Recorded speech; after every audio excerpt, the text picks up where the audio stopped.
from simonwoods.com. I've got some more Burgundies here. Last 5 I did were Côte de Beaune. These 3 are not Côte de Beaune, but we've got Gevrey Givry. So Gevrey Chambertin to start with from Rodet. I finished the previous one on a Pommard from Rodet, starting this one with a Gevrey Chambertin from 2008 vintage. Give it a whirl. It's like a dusty dryness here. Doesn't smell all that clever.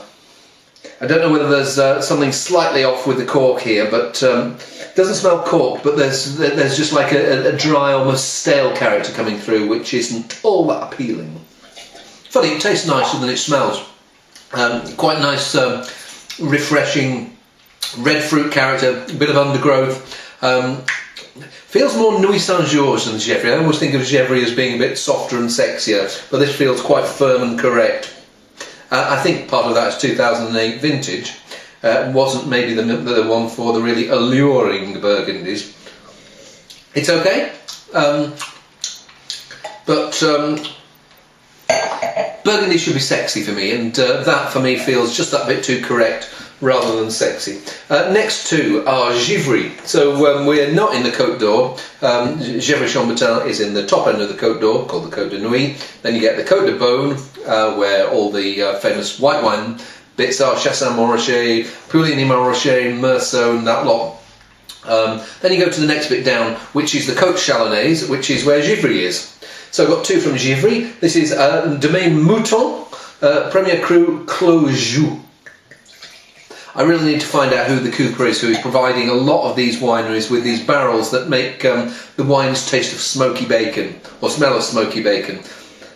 It's a distinctive character. It's maybe something that slightly muddies the picture with young wines. The weird thing is, I mean, oak characters like that, they can dominate a wine when they're young, but 5, 6 years, 10 years down the track, they've almost faded into the background. So it's sometimes hard to get past them.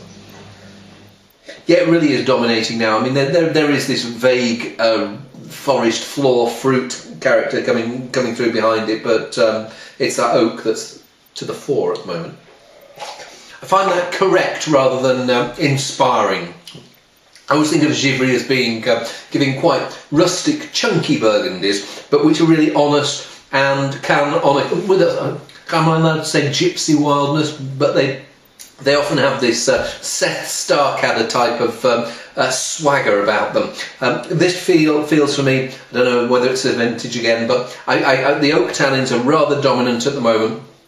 Would love to see it come out of its shell. I think it will come out of its shell and show better than it is doing now, but I don't think it's ever going to have that real classic, chunky, honest, honest chunkiness, chunky honesty.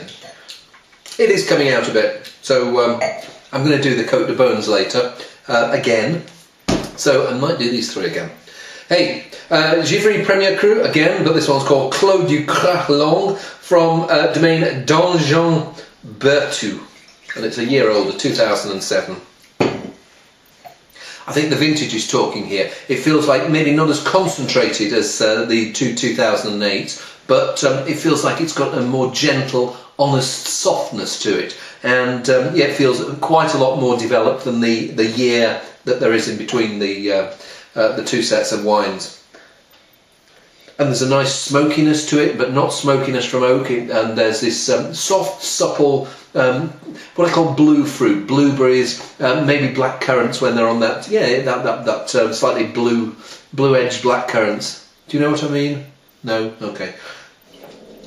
And there's a kirsch-like cherry wildness there that's very, very pleasing, actually. Strange, in the row of Côte de Beaune wines, 2007, there was a Beaune there that had this, again, this friendly forward character. And doesn't mean it's better, just means that if you're looking for vintages to drink now, 2007 looks like it's one to go for. 2006, still chunky. 2008, yes, even more chunkier, and the oak's poking out maybe. There is a note of oak there, but it's quite subtle, giving a little bit of oak tannins, but the general feeling is of something that's warm and welcoming, has some of that velvety smoothness that I look for in Burgundy, and that maybe 2008 isn't strong on, but tasty wine. Burgundy can be a minefield. These three, I suppose, prove it. I mean, none of them is going to be a cheap wine, but it's not that they're disappointing, but it's just that I think if you're paying 25 quid for a bottle of wine, you deserve maybe something that's a bit more friendly and predictable. But hey, Burgundy, when you get the good ones, they are incredible. Just didn't have them today. See you soon. So I'm revisiting the two Givreys and the one Gevrey that I tried the other day. Let's give them a whirl. So this was the Rodé 2008 Gevrey Chambertin. Smells a bit confected, ever so slightly candied raspberry pastel. It smells okay. I've just tried the Pommard, and it was in a similar vein. Okay, but no extra mile. There's a slight stalkiness there. There's a plummy red fruit richness, but struggle to get excited about that one. And the extra time, well, I mean, it hasn't been bad for it, but it certainly hasn't transformed it into a fabulous wine. Let's try the Premier Cru Gevrey 2008 from Monsieur Mouton. And this is one of those smoky bacon ones yesterday, and smoky bacon is still there, but it feels like the fruit round it has reasserted itself or asserted itself. So you're getting you're getting this undergrowth, this forest floor fruits, brambles, berries, red currants. It's looking okay. I still wish they'd maybe calmed down on that wood a bit, because at the moment it pokes out a bit, gives it what I call this Calvados-like oak character, where you get the reaction between almost spirit-like warmth and some of those smoky oak notes. Fruit in the background. Will it come through? I think it will, but at the moment it's a bit on the gawky adolescent side, as it should be. It's 2008. You can't expect 2-year-old wines from a top domain to be showing well at this stage, but it doesn't feel like there's quite enough substance there and interest there to make the wait really worthwhile. It'll get better, but I don't think it'll ever be a superstar. Let's see whether this 2007 from Donjon Berthoud is going to be a superstar. It feels like this is maybe has lost some of its freshness from the 24 hours being open, and it's a touch of oxidation coming through, so the fruit's not as fresh. It feels like it's just tired.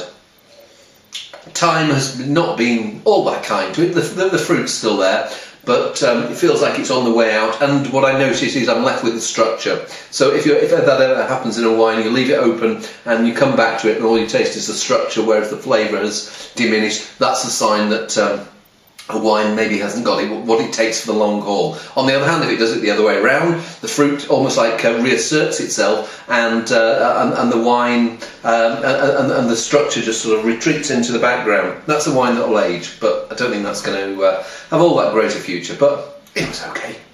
See you soon.